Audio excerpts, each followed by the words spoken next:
आज आपण होंडा कंपनीच्या विविध टू व्हीलर्सची माहिती डिस्प्ले करणारे ई ब्राउचर पॉवरपॉईंट 2013 या प्रोग्राममध्ये तयार करणार आहोत। सोबत मायक्रोसॉफ्ट एक्सेलमधून आवश्यक चार्ट्स इन्क्वायरी टेबल तयार करून त्याला अटॅच करणार आहोत।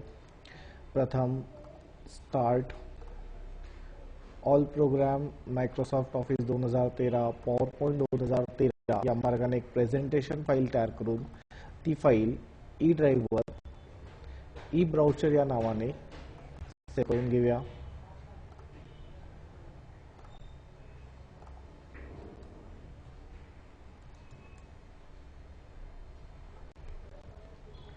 या स्लाइडचा लेआउट ब्लँक स्लाइड असा सेट करूया। तसेच डिझाइन टॅब मधून या स्लाइडची साईज स्टँडर्ड अशी सेट करूया। या स्लाइड करता फॉर्मॅट बॅकग्राउंड या ऑप्शन मधून रेड कलर बॅकग्राउंड फिल करून घेऊया। इन्सर्ट टॅब पिक्चर्स ऑप्शन येथून ई ड्राईव्हवरील प्रोसेस फोलिओ फोल्डरमधील लोगो ही इन्सर्ट करून घेऊया। आपण आपल्या प्रेझेंटेशन करता लागणाऱ्या सर्व इमेजेस इतर व्हिडिओ क्लिप्स यापूर्वीच ई ड्राईव्हवर प्रोसेस फोलिओ 2 या फोल्डरमध्ये सेव्ह करून घेतले आहेत। इन्सर्ट टॅब शेप्स मधून एक शेप इन्सर्ट करून त्याला ई ब्राउचर असे नाव देऊया।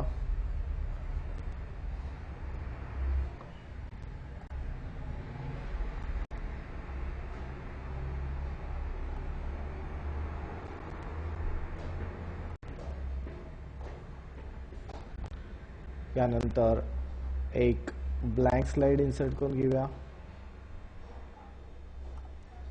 या स्लाइडवर इन्सर्ट वर्ड आर्ट मधून होंडा मोटर्स नावाचा वर्ड आर्ट इन्सर्ट करून घेऊया आणि या वर्ड आर्टला फॉर्मॅट करून घेऊया।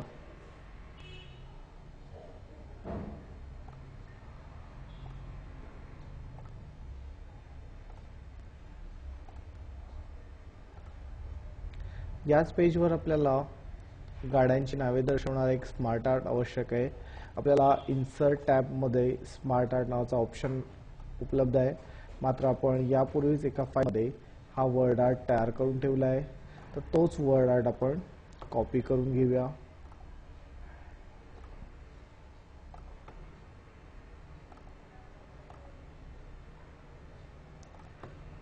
यानंतर स्लाइड नंबर 1 वरील E brochure button insert hyperlink place in this document या मार्गाने स्लाइड नंबर 2 शी लिंक करून घेऊया। पुन्हा एकदा स्लाइड नंबर 2 नंतर एक ब्लँक स्लाइड इन्सर्ट करून घेऊया। या स्लाइडवर ॲक्टिवा फ्रंट ही इमेज इन्सर्ट करून घेऊया।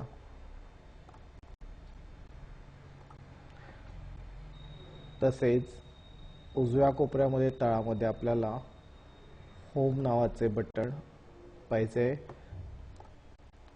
इन्सर्ट शेप्स एक शेप घेऊन आपण होम नावाचे बटन तयार करून घेऊया।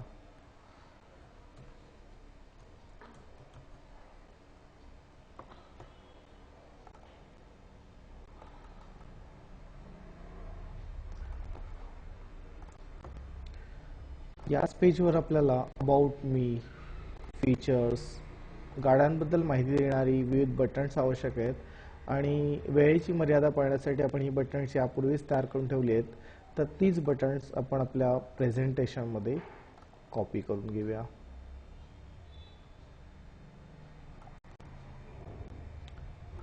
यानंतर एक कोरी स्लाइड घेऊन त्याच्या डाव्या कोपऱ्यात वरच्या बाजूला अबाउट मी हे बटन कॉपी करून घेऊया।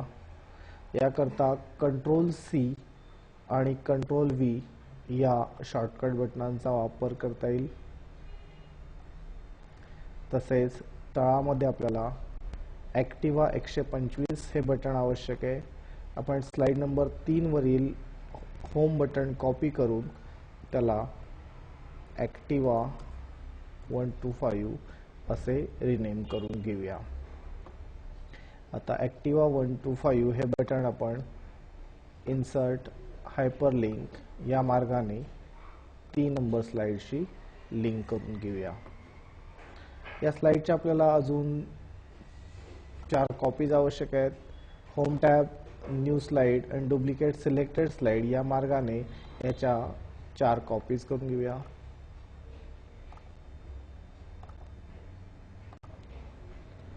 आणि याच्यावरील बटन्स अबाउट मी नंतर फीचर्स,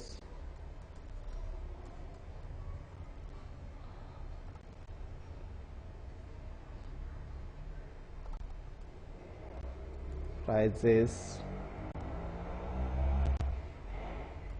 कंपॅरिझन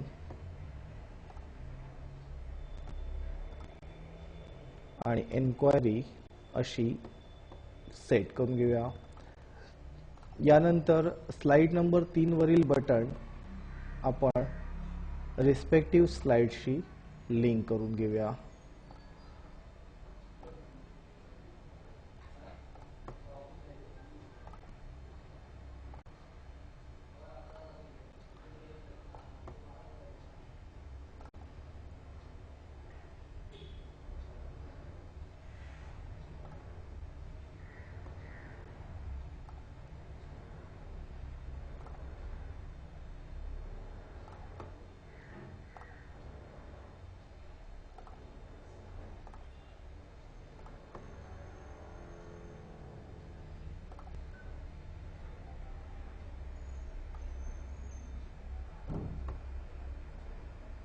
यानंतर 4 नंबर स्लाइडवर आपण insert video on my PC या मार्गाने एक व्हिडिओ फिल्म इन्सर्ट करून घेऊया. आलेली फिल्म ऑटोमॅटिकली प्ले होईल अशी सेट करायची आहे. याकरता प्लेबॅक टॅबमधील स्टार्ट ऑटोमॅटिकली या पर्यायावर क्लिक करूया. यानंतर स्लाइड नंबर 5 वर गाड्यांची फीचर्स दर्शवणारी इमेज इन्सर्ट करून घेऊया.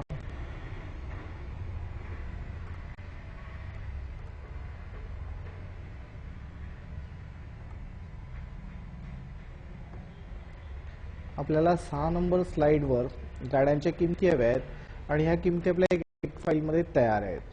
तर ह्या एक्सेल फाईलमधील डेटा सिलेक्ट करून फिल्टर ऑप्शनद्वारे फक्त ॲक्टिवा 125 या गाड्यांच्याच किमती सिलेक्ट करून घेऊया.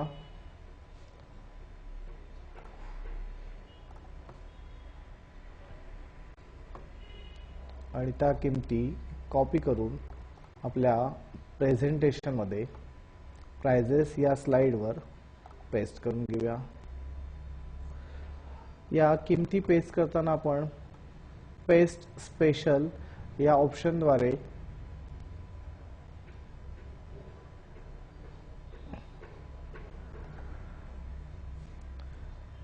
पेस्ट लिंक या मार्गाने पेस्ट केल्यास आपल्या ज्या किमती आहेत त्या ओरिजिनल फाईलमध्ये अपडेट केल्यास त्याची अपडेट आपल्याला या प्रेझेंटेशनमध्येही मिळून जाईल. यानंतर 7 नंबर स्लाइडवर आपल्याला इतर गाड्यांची तुलना दर्शवणारा चार्ट आवश्यक आहे आणि तो चार्ट आपण याच्यापूर्वीच एका एक्सेल फाईलमध्ये तयार केला आहे. तर insert tab, object, create from file, browse या मार्गाने ई ड्राईव्हवरील प्रोसेसफुल या फोल्डरमधील चार्ट ही फाईल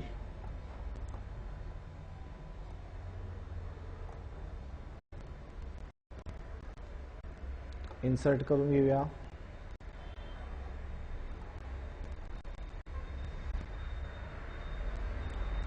यानंतर आपल्याला 8 नंबर स्लाइडवर एक एन्क्वायरी टेबल अटॅच करून घ्यायचे आहे. याकरता डिझाइन रॉ टेबलमध्ये तयार आहे. रॉ फाईलमधील आवश्यक मजकूर कॉपी पेस्ट करून घेऊया. येथील इन्क्वायरी फॉर्म हा शेप आपण इन्सर्ट हायपरलिंक आणि एक्झिस्टिंग फाईल और वेब पेज यातून आपल्या सेल्स रेकॉर्ड या फाईलशी लिंक करून घेऊया. अशा पद्धतीने आपलं प्रेझेंटेशन तयार झालंय. आता हे प्रेझेंटेशन आपण सेव्ह ॲज या ऑप्शन मधून पॉवर पॉइंट शो या फॉर्मॅट मध्ये सेव्ह करून घेऊया.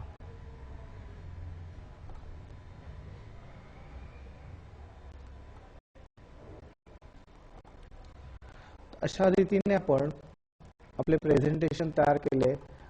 माझ्याकडे यापूर्वीच एक प्रेझेंटेशन तयार आहे. तर ते प्रेझेंटेशन ओपन करून आपण कशा रीतीने हे प्रेझेंटेशन देता येईल ते पाहूया.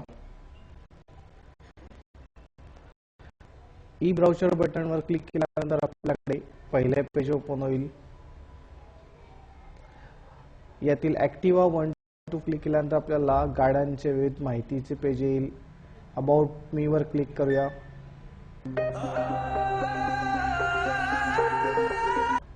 अबाउट मी वर क्लिक केल्यानंतर आपल्याला व्हिडिओ फिल्म सुरू झाली. फीचर्सला क्लिक केल्यावर फीचर्स पेज येईल. ऍक्टिव्हा 1 2 5 ला क्लिक केल्यानंतर होम पेजला येऊ.